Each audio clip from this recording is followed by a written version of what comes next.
Bueno, regresamos en este rumbo de la mañana y vamos a continuar con el comentario del implacable. El implacable Víctor Villanueva. Bueno, señores, dentro de los aportes que nos hizo Erasmo de Rotterdam, fue precisamente un ensayo sobre elogio a la locura. En este elogio a la locura que ha sido traducido a distintos idiomas y de distintas maneras, puede ser también elogio a la necedad como tal, es un planteamiento en donde a la locura se le tenía como una pandemia entre el liderazgo de una época dada, cuando Erasmo desarrolló este ensayo, sobre todo inspirado por alguien que fue su amigo,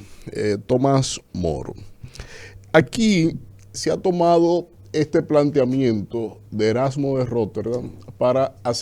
justaponerlo en distintos contextos de fenómenos sociales, económicos, políticos, y de alguna u otra manera dar explicaciones desde la literatura a elementos que desde el punto de vista ordinario del lenguaje común, tal vez no es tan posible hacer que la imaginación del colectivo entienda, sobre todo cuando uno está atravesando el viacrucis que atraviesa actualmente la sociedad dominicana, sin tener por ninguna vía ningún resguardo, nadie que defienda el interés colectivo de esta nación. Mientras vaya pasando el tiempo, iremos viendo cómo se irá acentuando los compromisos sectoriales, fácticos de élite social que tiene esta administración y que a lo largo de sus casi 2 años de gestión se ha entendido claramente cuáles son sus prioridades. Y por eso, cuando vemos un contexto que ya nos supone, en que tenemos que pensar lo que es la economía para evitar un tema de hastío colectivo, de hastío social, de estallido social, obviamente que tenemos que ver qué es lo que está haciendo el gobierno para hacerlo. Cuando usted revisa el quehacer de la administración del gobierno del don Luis Abinader, obviamente que ahí deja mucho que desear cuando se establece el paralelismo entre qué es lo que están haciendo y cómo, y lo que en realidad está afectando a la familia dominicana. En este paralelismo, las variables no coinciden. Las curvas en el plano, en el eje cartesiano, no coinciden, ni siquiera en positivo ni en negativo. Simplemente hay una disociación plena entre lo que afecta a la población y las prioridades de esta administración. El presidente Luis Abinader tiene una tendencia que no la desea ningún político antes de haber cumplido 2 años en su gobierno. Son tendencias que ponen en entredicho su capacidad político-electoral, porque de alguna manera esto se circunscribe a la gestión de un contexto de crisis que se está llevando a todos los presidentes del mundo.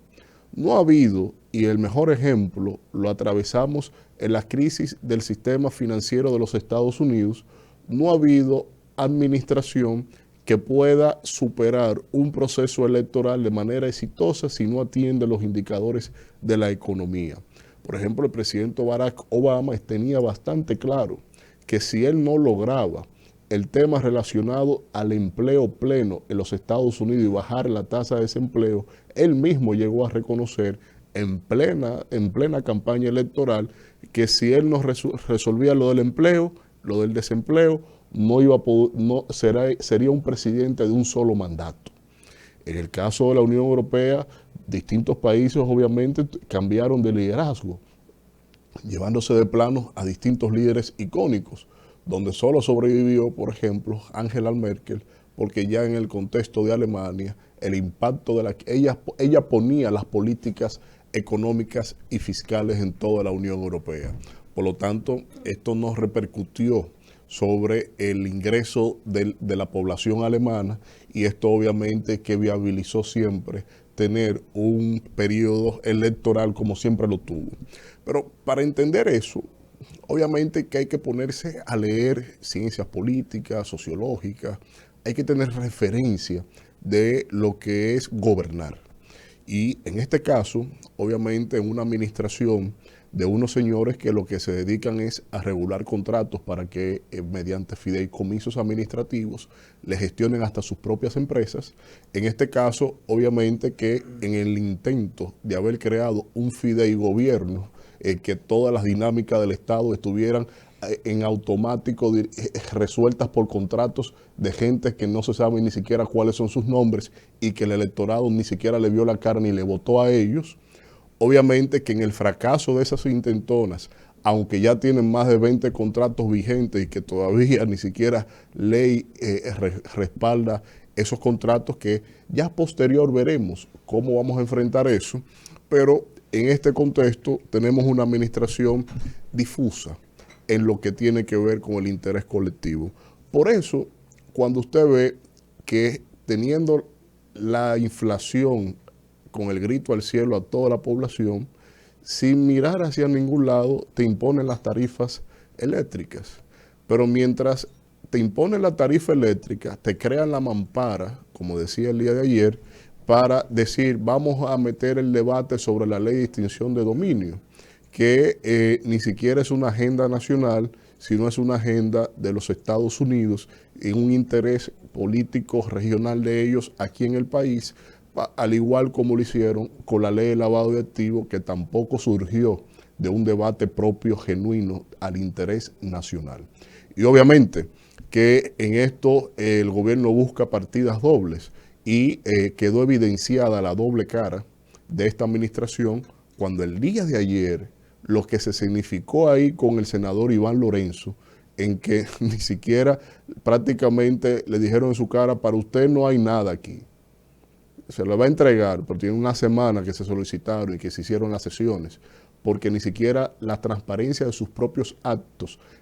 no le es obviamente posible enrostrárselo a la ciudadanía en común. Al gobierno no le interesa que se sepa la doble moral que han estado tratando este tema, y le asumo el concepto al propio senador Iván Lorenzo, porque en realidad es un acto de desfachatez decir una cosa en los medios y hacer otra en la prensa y hacer otra a escondida de la opinión pública. Es una desfachatez que en medio de un gobierno de supuesta transparencia usted venga a sesionar a puerta cerrada. Es una desfachatez tan burda que el presidente de la República siente en un consejo de gobierno al presidente del Senado a presidir sesiones del gobierno sin dimensionar que son dos poderes del Estado distintos, como también es una desfachatez del presidente de la República haberle dado las órdenes directas a su plana de legisladores para que quitaran de ahí la ilusión fiscal, porque si le ponen la ilusión fiscal, obviamente que ahí hasta él tendrá que reparar sus propias finanzas. Es decir, en este escenario de elogio a la locura de Rotterdam, obviamente que hay que dimensionar un elogio a la incapacidad, hay que dimensionar un elogio a la doble moral y hay que dimensionar también un elogio a Luis Abinader por declararse, obviamente, como el principal elusor de la República Dominicana.